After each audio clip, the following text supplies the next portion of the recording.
What's going on, guys? Today I figured I'd do something a little bit different and just talk through some of the replays as they happen.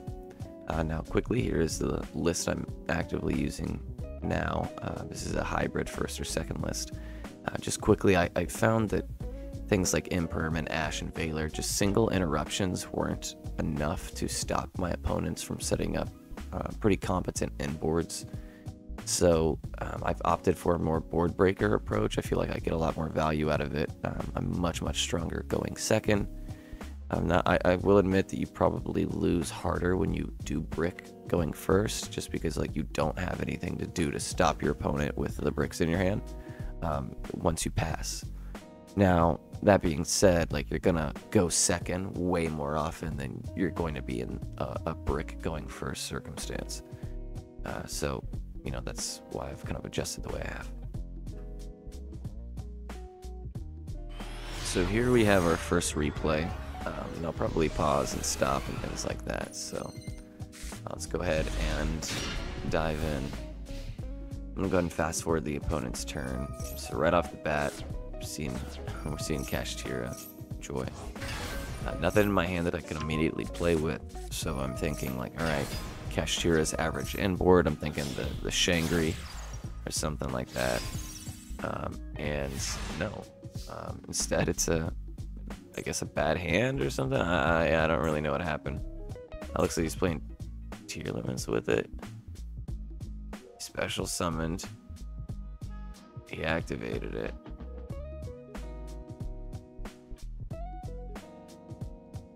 And then he sent 3 to grave.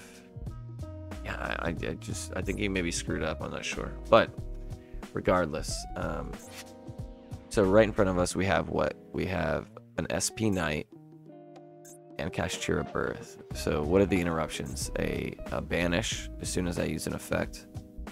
So a body on the board for Melffy, that's a pretty big deal. And Kashtira Birth, which is as soon as you activate a spell, they can banish 3 cards in the graveyard. Now that's also pretty crappy, but it's not the end of the world. Like we can play through that much better than we can play through a body banish. So because of what we see in front of us, we have to kind of rank the negates, right? What do we think is going to be the most, like, what do we have to get rid of first? It's going to be SP Knight primarily. Now, that being said, while SP Knight is going to be more annoying, let's look at the cards we have in our hand. So we can very easily get rid of the back row or the front row with this one card, and we have to make this decision.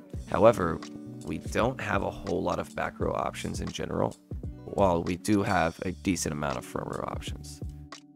So, you know, at the same time, you have to value the effects of the card, and as well as rather the effects or the negates on the board, the circumstances of the end board you're facing. So you're gonna see right here, top deck Wally, and I'm gonna go ahead and activate Lightning Storm because it requires that you control no face-up cards.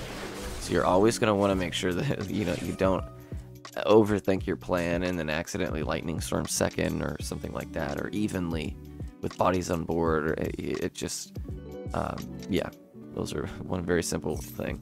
So anyways, as I was saying, it's much easier for us to get rid of front row just in general as an engine, as an archetype, than it is for us to get rid of back row.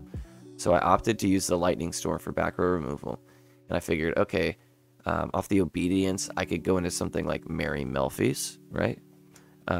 So I put a tuner and a body on board, and then I still have another body. I like to fish Kitty Tail because I can ram it into this guy and get a free search, right? And then if I search Alpha in MP2, I can special summon Alpha, which is inherent. There's no negations possible. And then I can force the banish with a random card effect, with an alpha return to hand, with anything like that. So there's a whole bunch of ways, either the Merry Melffy effect, the alpha effect, or like I have a handful of ways that I can get rid of this just off this one obedience.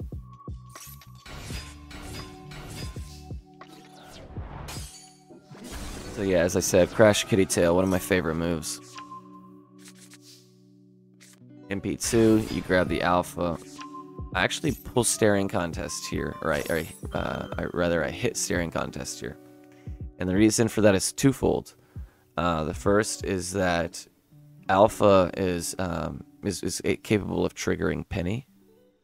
So if you get Alpha to return one of these beasts to hand, it'll still trigger Penny, even though it's not a Melffy. You know what I mean? So yeah, if Alpha returns any beast to the hand and then Penny comes out, Penny is now activatable. So that's an additional extension I can get into. One more body on the board, so to speak. Now at the same time, doing this potentially debates out this this interaction here. Now this silly guy is real scared of Wally. Silenced Wally, negated Wally. And yeah, he decides to preemptively banish the Wally. Now I am locked into Beast here, keep in mind, as soon as you throw the Obedience. So I can't just immediately jump into Baron, which would be dope. But, you know, the reason I fished Hopier specifically as opposed to the Penny, which I could have very easily pushed into my hand, is because if I want to push this into my hand, it's a free Baron on the next turn, right? And at the same time, I can generate Penny for my standard line. So yeah, Penny here off of the Obedience I don't think is ideal, especially because as you're going to see here, things don't actually go as planned. Not perfectly. You know, he removes bodies, and now I can't push the effect back, right? So yeah, it was a good play that gave me multiple options.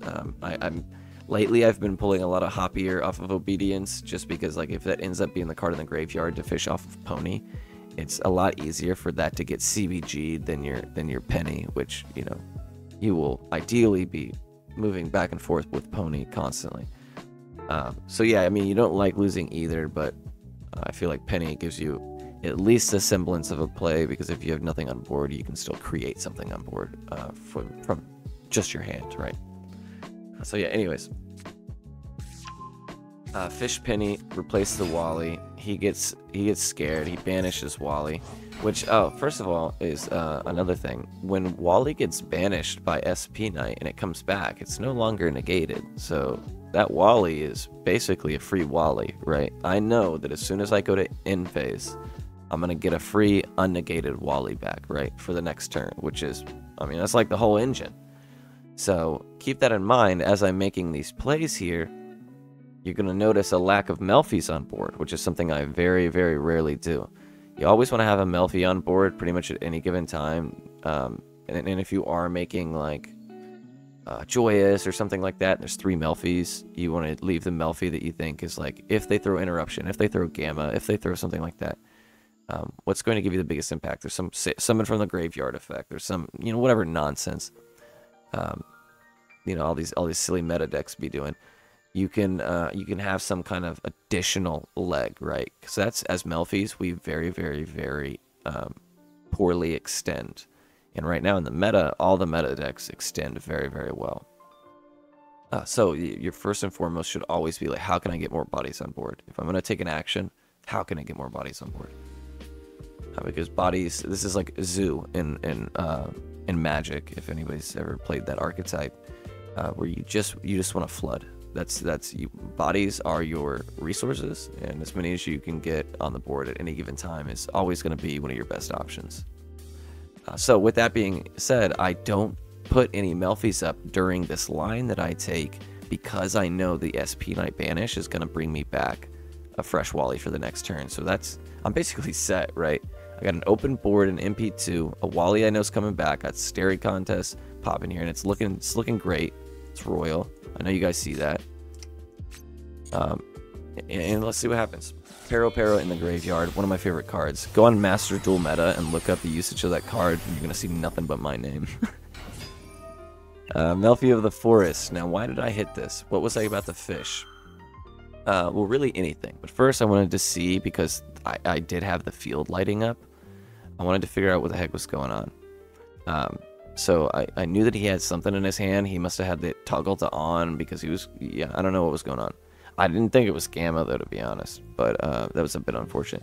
And, you know, Melffy of the Forest, I swear to God, gets Gamma more than any other card in the deck, because people are really afraid of the search. But, like, realistically, anytime where now, if you want to counter me, or Melffy or whatever, the the benefit of Melffy of the Forest isn't even the search, it's the ditch for cost. So, like, it's already too late, right? Because we ditched the tuner to the graveyard, which is not only an additional body, so if I do fish the hide and seek, I get 1 extra draw, because that's 3 different bodies in the grave, if I want to go that route. Now, I don't, because I like Pero staying in the grave, but if I want to synchro one of these, or something like that, boom, that's an extra body, so I know I'm good. So I have the luxury of potentially fishing hide and seek here, off of the forest, if she goes through unnegated. Or, you know, we got a Wally, but, you know, maybe I'm feeling spicy. Maybe I want a puppy, or a kitty, or a pony, or something like that on the board with Wally in the end phase. That way I can, excuse me, that way I can chain block if I need to, right? Which is obviously massive for Melffys. So yeah, sometimes that is a great play as well. But I get Gamut here, as you can see, no big deal. But this does allow me to activate Alpha. So I'm going to give him the brick back, trigger the penny. Penny comes out. Oh, but guess what, man? Bummer, Snow. Now, fortunately, he has to banish pretty much everything he owns in order to get her out there. I didn't actually have a play anyways.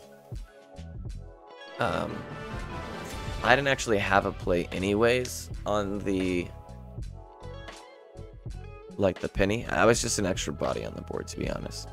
I could have gotten into I don't know, I guess like raccoon or something, but because keep in mind I'm still beast locked. There's no Melffys in my hand, so it's just a naked body out there. I could have gone back into Mary Melffys, because knowing that I get a Wally back in the end phase means that I can send that Mary Melffys and fish forest and take advantage of the forest negate once Wally triggers, or whatever Melffys I get off of Wally.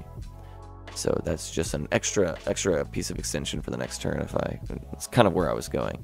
But yeah, got it turned upside down by Snow. Doesn't really matter. Got bodies on the board. I think that he forgot about the SP Knight. I don't know. Sometimes I think people forget because it comes back and they're like, oh yeah, right? And yeah, I think that happened here because as soon as he realized I had an unnegated Wally, he scooped it up, which was the correct decision. Game was over. So yeah, hopefully you guys enjoyed this little breakdown. It felt extremely wordy, but I don't know, maybe there's something in there that just is second nature to me that maybe helps somebody. So yeah, hopefully it helps. If you hate it, tell me in the comments, hey dude, please don't ever do this shit again. And man, I'd be happy to oblige. But if you want some more, feel free, man. I love talking to Melffy, so holla. Take it easy.